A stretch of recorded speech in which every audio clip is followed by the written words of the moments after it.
बोलिए श्री आशुतोष महाराज की जय। सच्चे दरबार की जय। भगवत प्रेमियों, सभी के हृदय में बसे हुए शुद्ध परमात्मा को शुद्ध हृदय से नमस्कार नमस्कार नमस्कार। सभी के हृदय में बसे हुए शुद्ध परमात्मा को शुद्ध हृदय से नमस्कार नमस्कार नमस्कार। आज हम नई किताब फिर से लगा रहे हैं, वही ज्ञान के दीप जले। पहले भी हमने ये लगाई थी, फिर लगा रहे हैं। हमारे ग्रंथों में तथा संत वाणी में सत्संग और नाम जप की जितनी महिमा गाई गई है उतनी अन्य किसी साधन की नहीं। सत्संग के विषय में गोस्वामी तुलसीदास जी महाराज ने यहाँ तक कहा है, तात स्वर्ग अप वर्ग सुख है, धरई तुला एक अंग तूल न ताई, सकल मिली जो सुख लियो सत्संग। सत्संग से बढ़कर इस संसार में कोई सुख है ही नहीं। तो ये बात कब समझ में आएगी? जब आप उसका संग करोगे। मानस यानी सुंदर कांड में है ये चौथी चौपाई। पूंज पूंज बिनु मिलहे न संता, सत्संगति सुस्ति कर अंता। उत्तरकांड तीसरा श्लोक। सत्संगत मुद मंगल मूला, सोई फल सिद्धि सब साधन फूला। मानस बाल कांड में तीसरे अध्याय का चौथा श्लोक। सत्कर्म,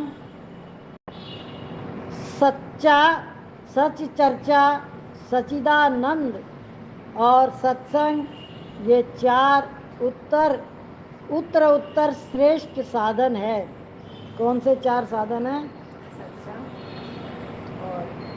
सत्कर्म, सतचर्चा, सतचित आनंद और सत्संग, ये चार उत्तर श्रेष्ठ साधन है। जीवन मुक्त तत्वज्ञ भगवत प्रेमी संत का संग सानिध्य ही वास्तव में सत्संग कहलाता है। कौन सा सत्संग कहलाता है? कहलाता है। इसके अतिरिक्त सच चर्चा होती है, सत्संग नहीं। वर्तमान में लोग प्राय सच चर्चा को ही सत्संग मानकर संतोष कर लेते हैं। जो ऐसे ही बैठ के भगवान की बातें करते हैं उसको सच की चर्चा मान लेते हैं, उसको ही सत्संग मान लेते हैं। पर जब तक आप संतों का संग नहीं करोगे तब तक आपके हृदय में परिवर्तन नहीं आएगा। वो संत कौन है? जिसने अपने आप को जीत लिया।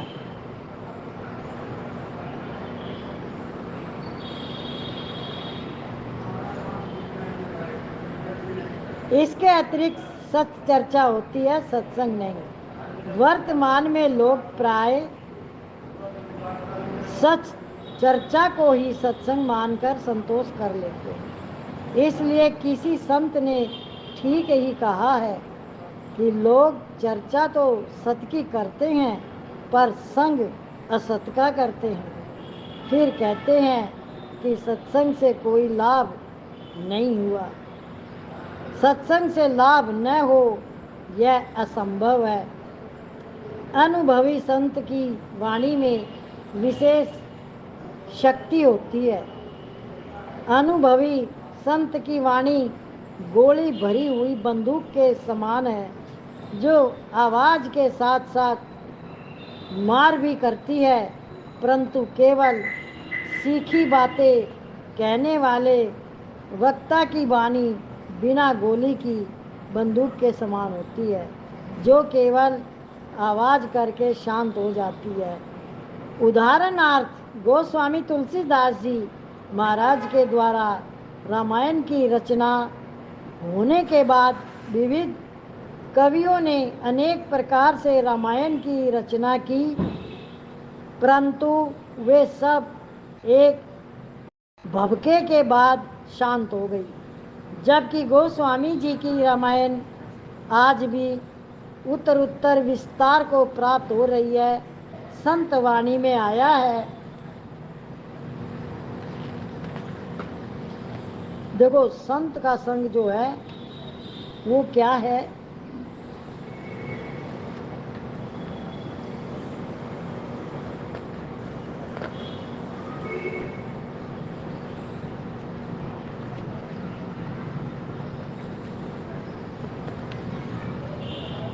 संत किसको कहा और संत की वाणी क्या है। जैसे इन्होंने कहा जो संत की वाणी है वो बंदूक की गोली के समान हृदय में असर पहुंचाती है, और जो असत है, जो चर्चा करते हैं, उनकी नकली गोली के समान चर्चा होती है और उसका असर नहीं होता, वो सच्ची गोली नहीं मानी जाती। इसलिए संत का संग करें।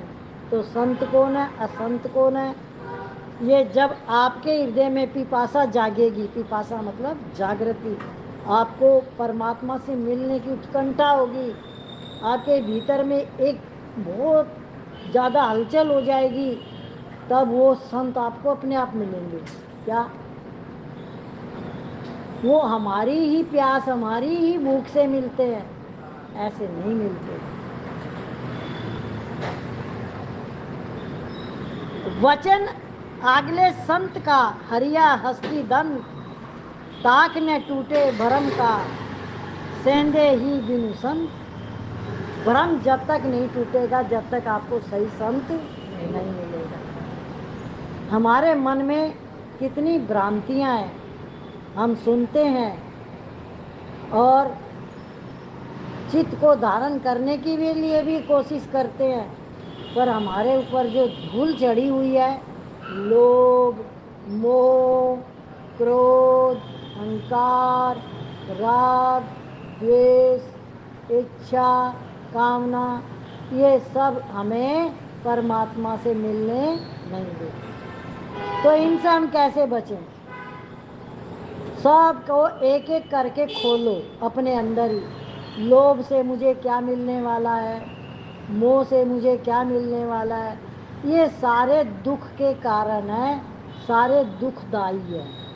ये जो विकार होते हैं, ये भगवान श्री कृष्ण ने गीता में क्या कहा, जो तेरे शत्रु और वैरी कौन है, तेरे भीतर 5 लुटेरे, काम क्रोध लोभ ने घेरे, तो और बाहर तेरा कोई शत्रु नहीं है, तेरे अंदर ही तेरे शत्रु बैठे, तो उनके ऊपर विजय प्राप्त कर। अब आप कैसे विजय प्राप्त करोगे?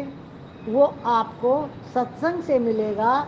जब वाणी चलती है तो उसको आप ध्यान से सुने और उसको महत्व दें कि ये मेरे हृदय में मैं धारण करूं और अपना जो जन्म मिला है मानुष तन का, इसका उद्धार करूं।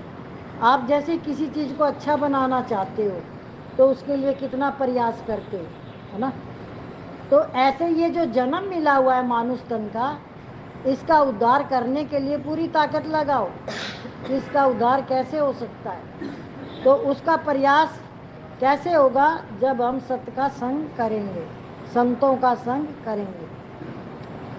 खोलना चाहे कोई योद्धा हाथी दांत को हाथों से पकड़कर शत्रु के किले का द्वार खोलना चाहे तो नहीं खोल सकेगा, क्योंकि दांतों के पीछे हाथी शक्ति चाहिए। ऐसे ही अनुभवी संत की वाणी हाथी के दांतों की तरह शक्तिशाली होती है, जिससे अज्ञान के द्वार टूट जाते हैं।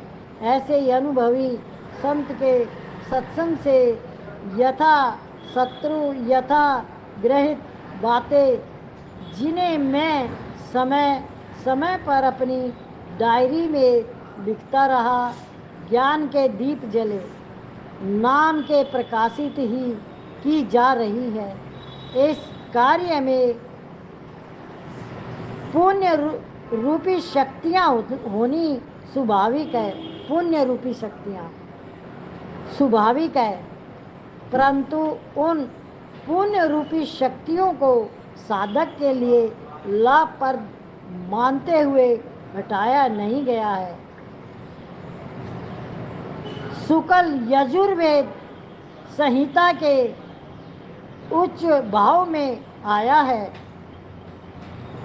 संस्कारों को उद्भूत करने के उद्देश्य से हित तथा पथ्य की बात का बार बार उपदेश करने में कोई दोष नहीं है। सुनने, समझने और लिखने में पूर्ण सावधानी रखते हुए भी भूल हो सकती है, कारण कि वक्ता का जो अनुभव है वह उसकी बुद्धि में नहीं आता। जितना बुद्धि में आता है उतना मन में नहीं आता, जितना मन में आता है उतना उसकी वाणी में नहीं आता। जितना वाणी में आता है उतना श्रोता के सुनने में नहीं आता, जितना श्रोता के सुनने में आता है उतना उसके मन में नहीं आता, जितना मन में आता है उतना बुद्धि में नहीं आता, जितना बुद्धि में आता है उतना अनुभव में नहीं आता। सत्संग प्रेमी पाठकों से विनम्र निवेदन है कि वे इस पुस्तक में आई बातों से लाभ प्राप्त करें और त्रुटियों को मेरी भूल समझकर क्षमा करने की कृपा करें। इसमें आया है जो भी कुछ बताया जाता है, समझाया जाता है, वो जो सुनाने वाला है उसकी भी बुद्धि और मन चित्त का अलग अलग विश्लेषण होता है, और सुनने वाला है उसका भी। अब इसके अंदर जो बात आएगी संत की वाणी की, सत्संग की, तो उसमें स्वयं की ही बात आएगी कि मेरे अंदर जिज्ञासा कितनी है, मैं कितना भूखा और प्यासा हूँ भगवान को पाने के लिए। मेरी वो जो जितनी इच्छा अंदर में जागृति है कि मुझे भगवान ही चाहिए, उतनी उसके अंदर लगी हुई है, अंदर में भाग दौड़ कर रहा है वो अंदर ही अंदर, तो उसको भगवान जरूर मिलेंगे। पक्की बात है ये लोहे की तरह, क्योंकि वो चाहता यही है कि उसको भगवान मिले। तो जब वो चाहता है तो जो भी चीज़ उसके सामने आएगी उसी में उसको वो सब मिलता चला जाएगा। क्या वो सब उसको कैसे मिलता है सब कुछ?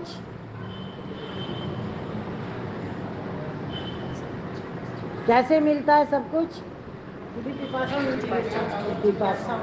जिज्ञासा होनी चाहिए। जब उसके अंदर लगा है कि मेरे को ये चाहिए, श्रद्धा विश्वास, सत करके उठाता जाए, सत करके, शंका नहीं करनी चाहिए भगवान की भक्ति में। आप जैसे आत्मा में पर्दे के ऊपर कुछ भी आपने देखा, वो आपने ही लिखा, आपने ही देखा, आपने ही सुना, आपने ही समझा, और दूसरा कोई नहीं है उस पर्दे पे आपके सिवा। क्या ऐसे ही आपने जो सत्संग सुना वो आपकी अपनी जिज्ञासा है, आपकी अनुभूति है, आप ही उसके अंदर अपना एफर्ट डाल रहे हो, वैसा ही समझ में आ रहा है, आपके अंदर प्रेरणा है। वो जो कोई दूसरे को बात कैसी लगी, आपको कैसी लगी, दोनों को दो तरह की लगेगी। जिसके अंदर जिस तरीके की इच्छा कामना है भगवान को पाने की, उतना ही उसको वैसे ही प्राप्ति हो जाएगी। क्यों? क्योंकि आप चाहते हो भगवान को पाना, तो भगवान जरूर मिलेंगे, क्योंकि भगवान तो कहीं गए ही नहीं। कोई चीज़ कहीं गई हुई हो जिसको लाना हो तब तो कहीं, भगवान तो कहीं जाते नहीं, आते नहीं, क्योंकि आत्मा तो सर्वत्र है। वो परमात्मा ही सृष्टि का आधार है। जो आधार है, जिसने सृष्टि को धारण किया हुआ है, तो वो तो कहीं जाएगा ही नहीं। अब आप उसको चाहते हो तो वो तो आपके पास ही है, तुरंत मिल जाएगा। पर आपकी चाहना किसमें है? वो आपकी अपनी सोच है। ये बातें समझ में आ रही है? तो क्या आप भगवान को चाहते हो? भगवान से प्रेम करते हो? जो जिज्ञासु भक्त है वो सबसे पहले अपने से प्रेम करेगा, अपने चित्त को शुद्ध करेगा, मन को निर्मल करेगा, फिर पूरी सृष्टि में उस परमात्मा का वास है, वो सबसे प्रेम करेगा। वाणी में मिठास, प्रेम करने में आपकी वाणी में मिठास आएगी। आप जब भी कोई बात बोलो सोच के बोलो, एकदम से मत बोलो किसी को भी, वो हट कर सकती है उसको। आपका स्वभाव है, आप किसी को कुछ कहना नहीं चाहते, पर स्वाभाविक वो उत्तेजना भी होती है और शब्द भी निकल जाता है, पर वो आपके लिए हानिकारक है। प्रेम करने में, प्रेम करने वाले का मन एकदम नरम ही होता है, उसकी तो वाणी में भी मिठास होती है। क्या?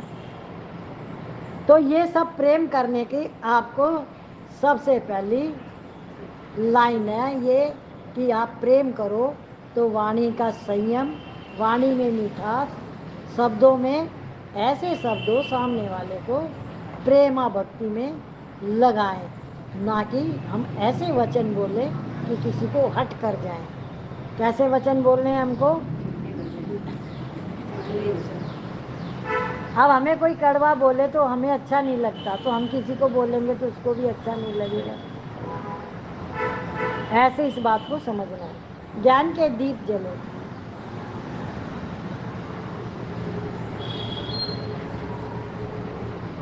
हमारा संबंध ईश्वर के साथ है, संसार के साथ नहीं। जिसका संबंध हमारे साथ नहीं है उसका त्याग करना है। त्याग, इच्छा, निरंतर तरन, गीता के 12वें अध्याय का 12वां श्लोक। जिसके साथ हमारा संबंध ही नहीं उसका त्याग क्या करें? त्याग करना है। भूल का संबंध, भूल से माना है मैं शरीर हूँ और शरीर मेरा तथा मेरे लिए है, यह संबंध माना हुआ है, वास्तव में है नहीं। शरीर निरंतर हमसे अलग हो रहा है। बचपन में जो शरीर था वह आज अब नहीं है, पर मैं वही हूँ। शरीर बदल गया पर स्वयं नहीं बदला। यह हमारा सबका अनुभव है। इस अनुभव का आदर करो तो जीवन मुक्त हो जाओगे। जीवन मुक्ति किसमें है? तत्व को जानने में। तत्व क्या है? शरीर मेरा नहीं है, मैं शरीर नहीं हूँ। बचपन में था वो आज नहीं है। मैं रोज देखता हूँ उसको परिवर्तन होते हुए, तो इसमें आसक्ति ना रखें।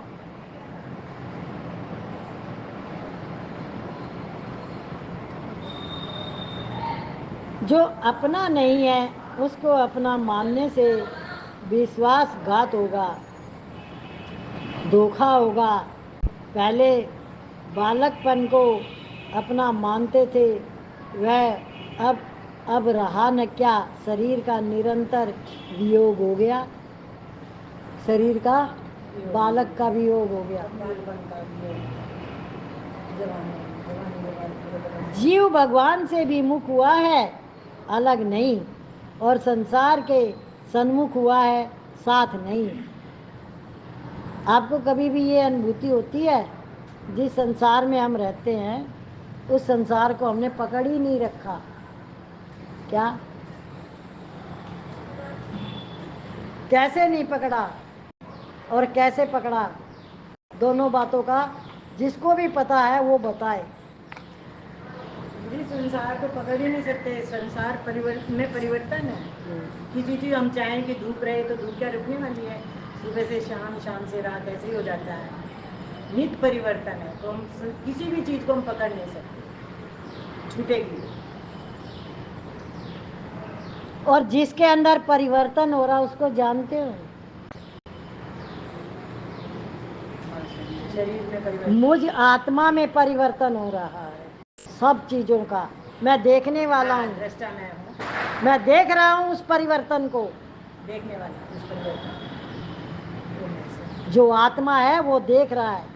बालकपन कैसा था, बीच का बचपन कैसा था, जवानी कैसी थी, वृद्ध अवस्था कैसी, सारी चीज उसने देखी और वो देख रहा है। वो मैं हूँ देखने वाला। अब तो आप अपने आप को समझ गए, आप कौन हो। अपने आप को पहचानो।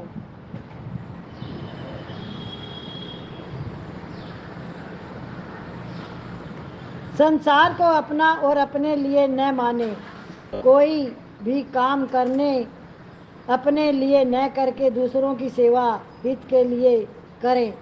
भजन ध्यान आदि भी अपने लिए न करें। आजकल बेटों से भी आशा मत रखो तो सुख पाओगे। उनकी सेवा करो पर आशा मत रखो। मैंपन हमारा स्वरूप नहीं है। मैं अहम अलग है, स्वरूप अलग है। मैं के कारण हूँ है। मैं न रहे तो हूँ नहीं रहेगा। प्रत्युत है रहेगा। मैं जड़ है, हूँ चैतन्य है। मैं हूँ यह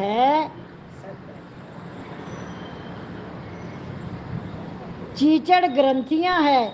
मैं को छोड़ने से ग्रंथि भेद हो जाता है। हूँ माना है, माना अहंकार, हूँ माना आत्मा। परमात्मा आनंद स्वरूप है। संसार सुख दुख रूप है। दुख के साथ जो सुख है वह दुख का कारण है। सुख के साथ दुख है वो भी कारण, दुख के साथ सुख है वो भी दुख का ही कारण है। सुख के भोगी को दुख भोगना ही पड़ेगा। सुख मात्र दुख में परिणित हो जाता है। भोगी मनुष्य सुख दुख दोनों को भोगता है, परंतु योगी सुख दुख को नहीं भोगता। यह शरीर सुख दुख भोगने के लिए नहीं है, प्रत्युत दोनों से ऊंचा उठकर आनंद पाने के लिए है। सुखदायी परिस्थिति सेवा करने के लिए है। आप में जो बड़पन है वह दूसरों का दिया हुआ है। सुख को भोगना दुख को निमंत्रण देना है। दुखदायी परिस्थिति सुख की चाहना मिटाने के लिए है। सुख की चाहना किसको मिटाने के लिए है?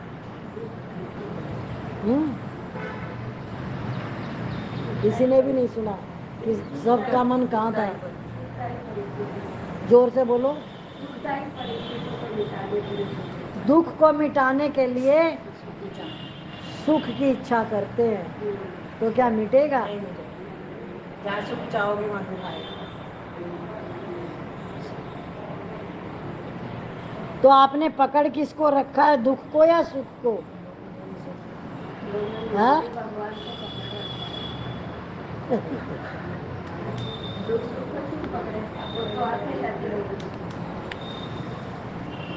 तो दुख को हटाने के लिए हम सुख के पीछे भागते हैं सुबह से रात तक, और फिर भी वो दुख भागता नहीं है। क्यों? क्योंकि वो भागेगा ही नहीं, वो है ही नहीं। तुमने उसको पकड़ रखा, मान रखा है। क्या? दुख है ही नहीं, सुख है ही नहीं, वो तुमने अपने आप मन से बना रखे हैं। तुम लोगों से कम मिलना शुरू कर दो, जो जिस रिश्तेदार है। घर के कर्म प्राणियों से भी मन से दूरी रखो।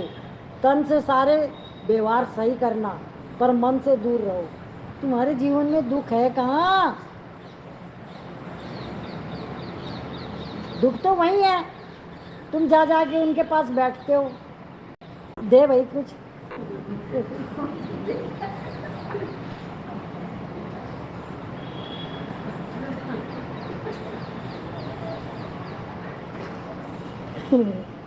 मांगने जाते हो कि नहीं जाते हो? औरों को भी बोलने दे, अब तो ही तू बोलती रहेगी। मांगने जाते हो कि नहीं जाते? तो आपके जीवन में दुख होगा ही नहीं। नहीं है, दुख भाग गया, ये तो अच्छी बात है।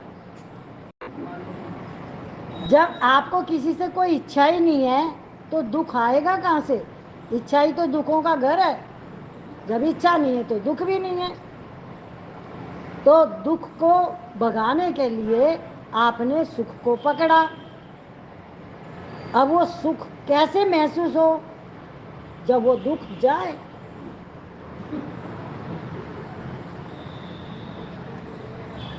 हंसो मत। तो सुख की अनुभूति के लिए आपको दुख भगाना था। समझ में आ गई? तो कौन सी गलती कर रहे हैं? कौन सी गलती कर रहे हैं? जिस दिन आप अपने मन से ये चीज धारण कर लोगे ना, मुझे ना किसी को बुलाना है, ना बुलाना है, ना भगाना है, ना पास में लाना है, उस दिन वो दोनों है ही नहीं आपके पास। क्या? जब तक आप उनको पकड़ के रखोगे तभी तो वो है आपके पास। और पकड़ने वाला कौन है? हैं? पकड़ने वाला आपका मन है। और वो मन क्या है? वो तो है नहीं। ब्रह्म की पूर्णा मन है। क्या है? मन ब्रह्म है। और जब आपने इच्छा करी तो वो फुर्र बन के आ गया आपके पास। क्या? फिर वो वापस ब्रह्म में चला गया। पर आप तो उसके पीछे घूम रहे हो। किसके पीछे? मन के पीछे। वो तो भाग गया। क्या?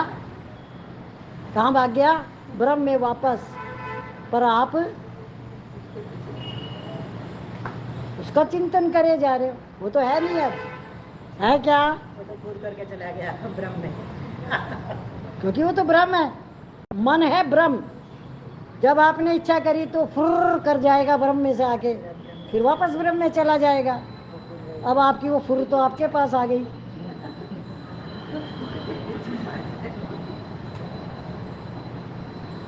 समझ में आ रही है बात? कोई संत नहीं बता सकता ये इतनी हकीकत कि मन ब्रह्म है, इच्छा फुर्र है, तो संसार फुरना है मन की। और वो फुर करके भाग जाता है ब्रह्म में वापस।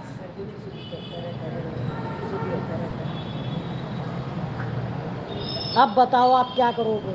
उस मन को ब्रह्म में ही रखोगे कि अपने पास बुलाओगे? तो वो ब्रह्म तो मैं ही हूँ। तो वो ब्रह्म मैं ही हूँ। चैतन्य मैं ही हूँ। शुद्धात्मा मैं ही हूँ। ईश्वर अंश जीव अविनाशी, चेतन अमल सहज सुख राशि। हे मानव, तू सुखों की खान है, क्योंकि तू तो ईश्वर का अंश है। तो मैं सुखों की खान हूँ। किसका बच्चा हूँ मैं? भगवान का। बोलो, हमारी कितनी बड़ी हस्ती है। हम कौन है? राजा, शहंशाह। हम कौन है? राजा, शहंशाह, क्योंकि हम भगवान के बच्चे हैं। बोलिए श्री आशुतोष महाराज की जय। सच्चे दरबार की जय।